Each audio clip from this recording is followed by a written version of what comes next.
Sealdah station থেকে রাত 9:30টার শেষ ট্রেনটা হুইসেল মেরে ছাড়তেই সুজয় ছুটতে ছুটতে ট্রেনের গেট ধরে এগিয়ে গেল এবং তৎক্ষণাৎ একজন হাত বাড়িয়ে দিতেই সুজয় সেই হাতটা ধরে ট্রেনের ভেতরে প্রবেশ করল।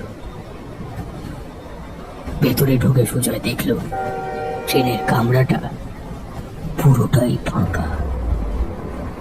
তবে একটু আগে যে লোকটা হাত বাড়িয়ে সুজয়কে টেনে উঠতে সাহায্য করলো, সে একটা কালো চাদর দিয়ে তার মুখটা ঢেকে রেখেছে। সুজয় গিয়ে বসলো সেই লোকটার সামনের সিটে। এই দিকটায় যে হারে ঠান্ডা পড়েছে, তাতে করে এত রাতে কেউ বাইরে বের হবে না, এটাই স্বাভাবিক। তাই ট্রেন এত ফাঁকা কেন, এমন অবান্তর ভাবনা মাথায় আসা অনুচিত। কি বলেন মশাই?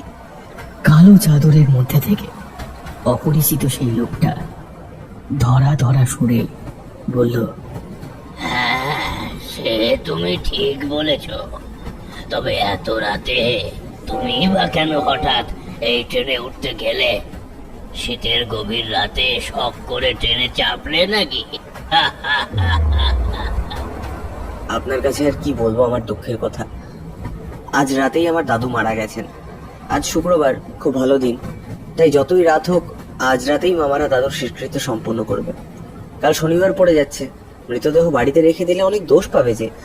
তাই যতই রাত হোক, শেষকৃত্য আজই সম্পন্ন হবে। ওই জন্যই তো এত রাতের ট্রেনে নামখানায় আমার মামার বাড়িতে যাচ্ছি। স্টেশনে নেমে গাড়ি পাই তো ভালো, নয়তো পায়ে হেঁটে শ্মশানে চলে যাব।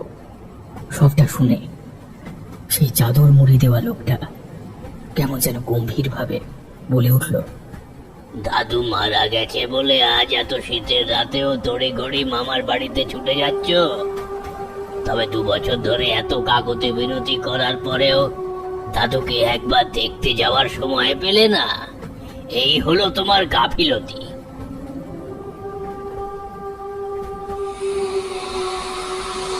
2 বছর ধরে দাদু আমাকে দেখতে চেয়েছে, অথচ আমি নানান কাজের চাপে মামা বাড়িতে যেতে পারিনি।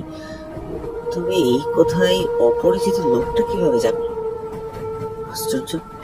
তারপর সুজয় সামনে বসে থাকা লোকটাকে গম্ভীর ভাবে জিজ্ঞেস করলো, হ্যাঁ, অনেকদিন ধরেই দাদু আমাকে দেখতে চাইছিল, তবে কোনোভাবেই সময় বের করে মামা বাড়িতে আসতে পারিনি, এই কথা সত্য।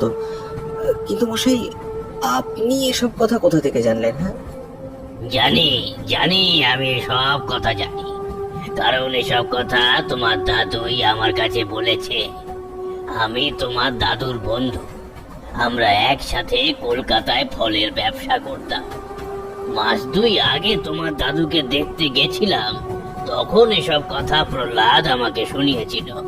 চলো, আজ আমিও যাচ্ছি তোমার সঙ্গে। তোমার দাদুর শেষকৃত্যে আমিও উপস্থিত থাকবো। কথাগুলো শুনে সুজয় কিছুতেই বিশ্বাস করতে পারল না। তার সামনের সবটা কেমন যেন গুলিয়ে এলো। সুজয় মনে মনে ভাবল, লোকটা পাগল নাকি?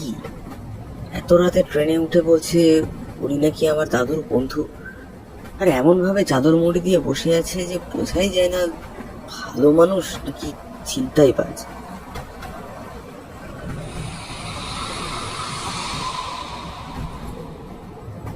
তো আপনি বলছিলেন যে 2 মাস আগে আপনি আমার দাদুকে দেখতে গিয়েছিলেন, তো সেখানে গিয়ে কি দেখলেন? দেখলাম আমার বিপত্নিক বন্ধু প্রহ্লাদ 2 ছেলে 2 বৌমার তীব্র অবহেলায় তিলে তিলে কেমন করে শেষ হয়ে যাচ্ছে। তো আপনি যখন দেখলেন আমার দাদু এতটা কষ্টে আছে, তো তাকে সঙ্গে করে আপনার বাড়িতে নিয়ে আসলেন না কেন? কিংবা আমাদেরকে খবর দিতে পারতেন, আমরা এসে আমার দাদুকে নিয়ে যেতাম। এইসব কথাবার্তার মাঝে ট্রেনটা চলে এসেছে সোনারপুর জাংশনে। ট্রেনের লাইন পরিবর্তনের কারণে ভিতরে জ্বলতে থাকা টিউবলাইট গুলো হঠাৎ নিভে গিয়ে ক্ষণকালের জন্য সমগ্র ট্রেন জুড়ে নেমে আসে এক বিস্তীর্ণ অন্ধকার। বাইরের আকাশে তখন কৃষ্ণপক্ষের কাছ দিয়ে চাঁদ উঠেছে। চারিদিক একেবারে নিস্তব্ধ। এমন সময় হঠাৎ সুজয়ের পকেটের সুজয়ের মোবাইলটা বেজে ওঠে। সুজয় ফোনটা রিসিভ করে বলে, হ্যাঁ বড় মামা, বলো। ফোনের ওপার থেকে বড় মামার গলার কণ্ঠস্বর ভেসে আসে, এই আরে বাবা, কোথায় আছিস? নামখানা ট্রেনটা পেয়েছিলি তো? হ্যাঁ মামা, ট্রেন পেয়েছি। আমি এখন সোনারপুর আছি। তুই চিন্তা করো না, আমি ঠিক পৌঁছে যাব। একটু আগে কম্পার্টমেন্টের আলো আবার জ্বলে উঠেছিল এবং সেই আলো হঠাৎ করে সুজয়ের চোখ গেল নিজের পায়ের দিকে। সে দেখে পায়ের কাছে ট্রেনের পুরো মেঝেটা লাল টকটকে রক্ততে ভরে যাচ্ছে এবং সেই সব রক্ত সামনে বসে থাকা সেই লোকটার পা থেকে দরদর করে বেরিয়ে আসছে। এ কি, এখানে তো রক্ত কিভাবে এলো? এই যে ও মশাই, আপনার পা দুটো একবার দেখুন, বোধহয় কেটে টেটে গেছে, নাহলে তো রক্ত আসবে কোত্থেকে? কিন্তু সুজয়ের কথায় লোকটা বিশেষ পাত্তাই দিল না। বোধহয় বকবক করতে করতে চাদর মুড়ি দিয়ে ঘুমিয়ে পড়েছে। এইসব ভাবতে ভাবতে সুজয় হেড হয়ে লোকটার পায়ের চাদর সরাতেই দেখলো লোকটার পা দুটো সম্পূর্ণ উল্টো। হঠাৎ দুটো পায়ের গোড়ালিটা সামনের দিকে এবং আঙুলগুলো পিছনের দিকে। এমন দৃশ্য দেখে সুজয়ের চোখ চরক গাছে উঠে গেল। হঠাৎ করে তার মনে পড়ল সেই ছোটবেলার কথা। ছোটবেলায় এইরকম কত গল্প সে শুনেছে যেখানে ভূতের পা নাকি উল্টো পায়। এসব ঘটনার পরিপ্রেক্ষিতে তার মাথাটা ভারী হয়ে আসছে। তার চোখের সামনে যেন নেমে আসছে অন্ধকার।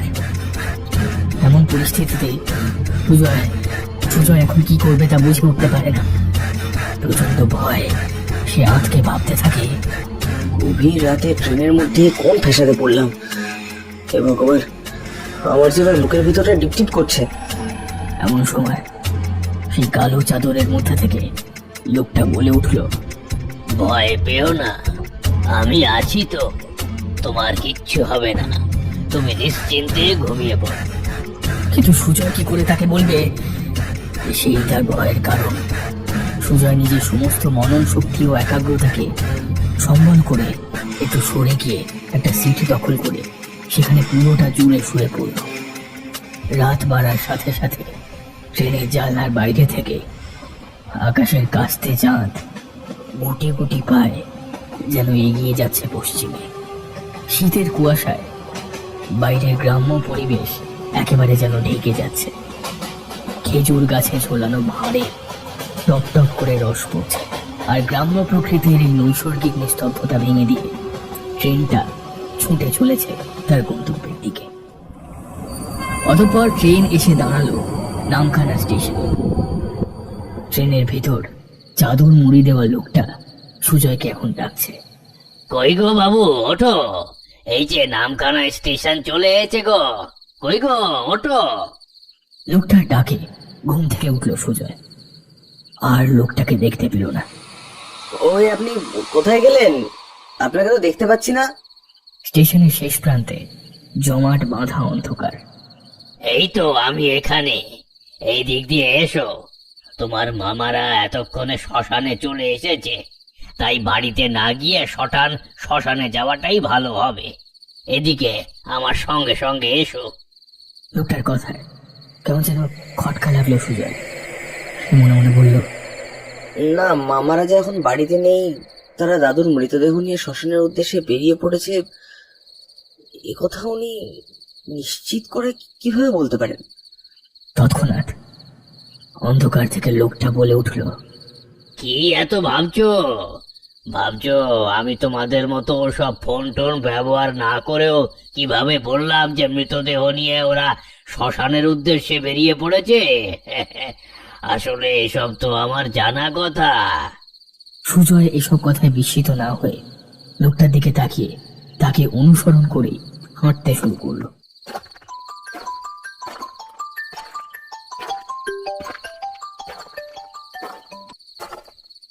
সুজয় বাবা, তুই স্টেশনে নেমে সোজা শ্মশানে চলে আয়, আমরা ওখানেই এসেছি। আচ্ছা মামা, আমি এক্ষুনি আসছি। এই সবেমাত্র স্টেশন থেকে শ্মশানে যাওয়ার রাস্তায় নেমেছি। এই বলে সুজয় ফোনটা কাটতেই অন্ধকার থেকে সেই বয়স্ক লোকটা আস্তে আস্তে বলল, কি মিলল তো আমার কথা?